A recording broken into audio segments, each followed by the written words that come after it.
बाबा साहेब के जन्म स्थान और जन्मभूमि को लेकर लंबे समय तक पेंच फंसता रहा है।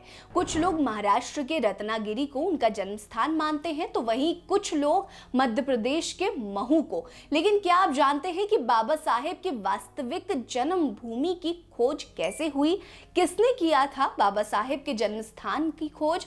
बाबा साहेब के जन्म स्थान की खोज करने में क्या क्या परेशानियां आई थी? नमस्कार, मैं हूं आपके साथ रीटा और आप देख रहे हैं भीमसेना। आज की वीडियो में मैं आपको बाबा साहेब की जन्मभूमि से जुड़े हर एक सवाल का जवाब बताऊंगी और इसके पीछे किस शख्स ने अपना जीवन खपाया उसके बारे में भी पूरी बात बताऊंगी। लेकिन अगर आपने अभी तक हमारे चैनल को सब्सक्राइब नहीं किया तो जल्दी से कर लीजिएगा। वीडियो पसंद आएगी तो लाइक कर लीजिए। कमेंट सेक्शन में अपनी राय जरूर बताइएगा कि आप क्या बाबा साहेब की जन्मभूमि पर गए हैं या नहीं। बाबा साहेब ने अपने जीवन में 65 वसंत देखे। 1956 में उनकी मृत्यु हुई। तब तक किसी को भी उनके जन्म स्थान के बारे में पता नहीं था। उनकी मृत्यु के 14 साल बाद तक इसे लेकर कोई खोजबीन नहीं हुई या उनके जन्म स्थान को लेकर कोई चर्चा नहीं हुई। लेकिन धन्यवाद कहिए उस महात्मा को जिन्होंने 1970 में बाबा साहेब के जन्म स्थान की खोज शुरू की और उस स्थान को ढूंढ भी निकाला। ध्यान देने वाली बात है कि 1970 में महाराष्ट्र के भंते धर्मशील ने बाबा साहेब की जन्मभूमि खोज शुरू की थी।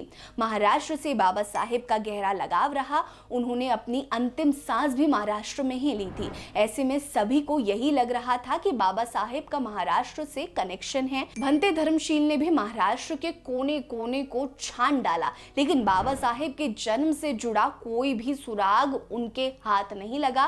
काफी खोजबीन करने के बाद उन्हें पता चला कि बाबा साहेब के पिता रामजी सकपाल सेना में सूबेदार थे और मध्य प्रदेश के महू में उनकी पोस्टिंग थी। फिर क्या था, भंते धर्मशील की बांछें खिल गई। वो सीधे महू पहुंच गए। काफी मशक्कतों के बाद उन्होंने वो बैरक ढूंढ निकाला जहां पर बाबा साहेब के पिता रामजी सकपाल रहते थे। भंते धर्मशील को उसी बैरक में बाबा साहेब के जन्म के प्रमाण मिले। बाद में इसकी आधिकारिक जानकारी भी मिली कि बाबा साहेब का जन्म इसी बैरक में हुआ था। वो बैरक 22,500 वर्ग फुट का था। बाबा साहेब के जन्म स्थान का पता तो चल गया था, लेकिन अब भंते धर्मशील के सामने इससे भी बड़ी चुनौती थी। उसे आधिकारिक यानी सरकारी जगह पर बाबा साहेब की स्मारक बनवाना।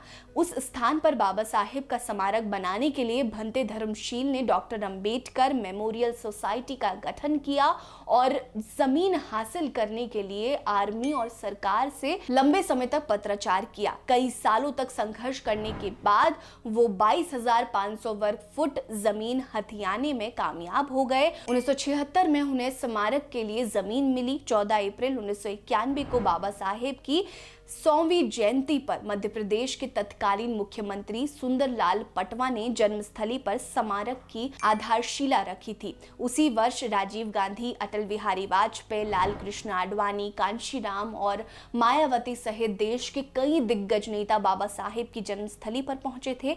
मौजूदा समय में स्मारक के भीतर इन सभी नेताओं का एक साथ चित्र भी लगा हुआ है। उस स्थान पर बाबा साहेब का अस्थि कलश भी रखा गया है।